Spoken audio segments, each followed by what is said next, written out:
Hello everyone. So today's topic is compilation. So what is compilation or why this compilation is needed? So in all the previous video where I just write any kind of C program, at that time after writing that program, first of all what we do? We just compile that program, and after compilation we run that program.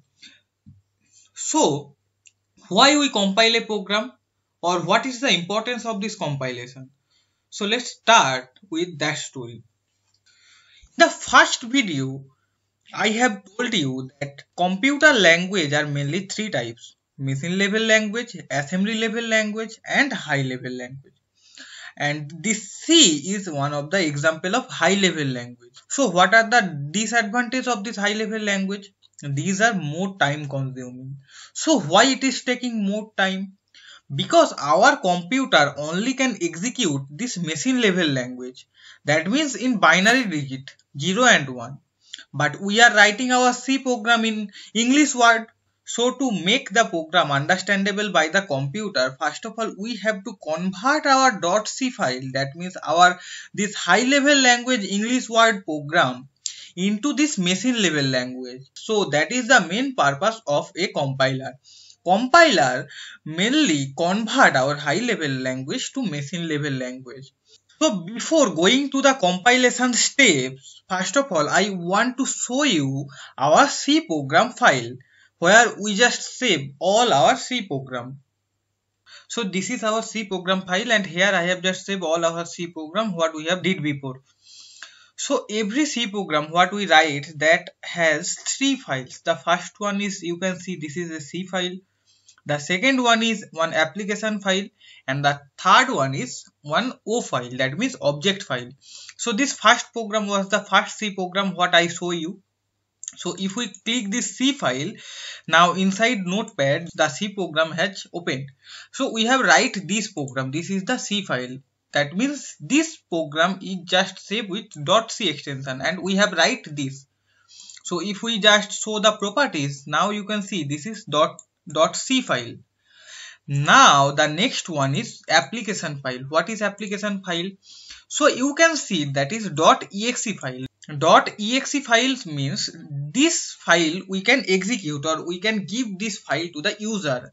And the last file, that is .o file. So if we show the property, you can see that that is with .o extension, that means .obj file. So after compilation, that C file converted into this .obj file or .o file. So this is the machine level language code. That means inside this .o file, machine level language has just been written. So if I just open it, now you can see that all our code has just written in this way. So this is the machine level language, and after compilation this C file has just converted into .o file. It will create that .o file. Now this .o file will easily be executed by our machine, and then it will create this .application or .exe file, and this will show us the output. So let's discuss all the steps of the compilation. So here first of all example.c file came. Suppose the name of the file is example, and we have just write example.c file, and here I just write one C program. So with the help of the compiler, that C program will be compiled. Before this compiler there will be one preprocessor. What that preprocessor will do? Preprocessor will remove all the redundancy of our code. That means if we give any kind of extra space in our code, or if we give any kind of extra line break, or if we give any kind of comment in our program, that all will be deleted by the preprocessor. And after deletion, this compiler will check if there is any kind of syntax error is there in the C program or not. If any syntax error has just happened, or like you forgot to give the semicolon, or any kind of syntax error if you've seen, then it will show you the error, and it will totally go in example.c file. And if no error find in the compilation, then it will convert it into the machine level language. So example.c file will be converted to example.obj file. This is the full step of compilation. So this steps is called compilation. And when we click the run button, at that time the loader will load all the library file and it will link with the example.obj file. So what is happening there? So first of all, before writing any program, we just write hatch include stdio.h. So stdio.h, that is one library file, and inside that library file it is written that printf print something, scanf scan something. So when we just load or link with the loader, at that time that header file will be replaced by this library file, and here it will be written inside our code that printf will do this, scanf will do this. That means the first line will be replaced by the library file, and then after linking it will give us example.exe file. This exe file will give us the output. So this is the full step of compilation and run. So this step is called compilation, and the next stage is called run. So I am just telling again. First of all, there will be example.c file. After compilation, it will check if there is any syntax error in our code. Before here, the preprocessor will remove all the extra line or extra space and all the comment, and then after compilation, if any syntax error find, at that time it will go in example.c, and if no syntax error find, at that time it will go in example.obj file.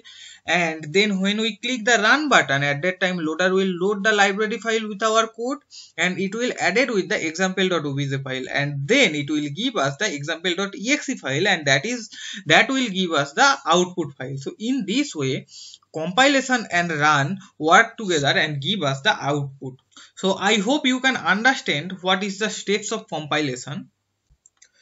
When I discuss about the data type, at that time I told you that void is a data type. If we don't want to give any kind of data type, at that time we will use the keyword void. And after that, it can be integer, it can be float, it can be double, or it can be character. So here in code blocks, if we just want to create one new file, then empty file. Suppose here I am zooming it and saving it. What will be the name? Suppose this is the concept of void and int. Void int.c. So first of all, we have to include the header file. So hatch include stdio.h, then void main, and after that, suppose I am writing printf hello world. So this is one simple program what I have just run. So here if you see that this is void, that means it will not return any kind of data. So what is happening there? This main is a function. When I will teach you the function, at that time it will be totally crystal clear to you. Now just understand that this main is a function. This is the main function, and when we just want to declare any function, at that time first of all we have to give the return type of that function.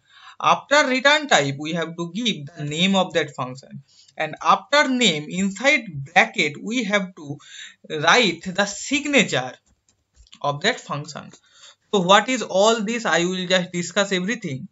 So try to remember just that when we just declare any function, at that time first we have to give the return type, then we have to give the name of that function, then inside bracket the signature of the function. So here the return type is void. Void means nothing, it will return nothing, and there is main. So if we compile this program, then no error. So if we run this program, now you can see that this process returned 11. So from where this 11 value is coming? Because here hello world I have just printed. So if we count the letter inside hello world, then you will see that 11 letter is there. So instead of hello world, here if we just cut the world portion, compile this and run this program, now you can see the process return 5. So why it is returning 5? Because in hello there is 5. But instead of this void, if I just write int, that means it have to return one integer value. So for that reason we have to return here a value. Suppose return 0. 0 is just a number. Instead of 0 I can give here 100. It will return 100. So if we compile this program and run this program, now you can see process return 100. That means this process is returning 100. So now you may ask why I should give this int and why I should write write this return function. That means this is one extra line, it is just adding with our code. We will give this return type integer and we will return the value, because after running this program we will be able to see that this program has just executed successfully all the steps. Return is the last step of this function or this main function. If this last step returns something, that means all the full code that are written over there, that is executed successfully. So to understand that all our code had executed successfully or not, we give this return statement. So instead of here 100, I can just give 0, compile and run, it will show return 0. Instead of 0, we can give 1, compile and run, you can see that process return 1. So this concept will totally be crystal clear to you when I will discuss the concept of function. For now, just understand this int is just return type of that function. So if here I just write void, at that time we don't have to give any return type. If we write int, at that time we have to give one return type. So I hope you can understand where I should use this int or where I should use this void. Actually we can use both. Int means we have to return one value, void means we have to return nothing. So that's all for this video. Thank you.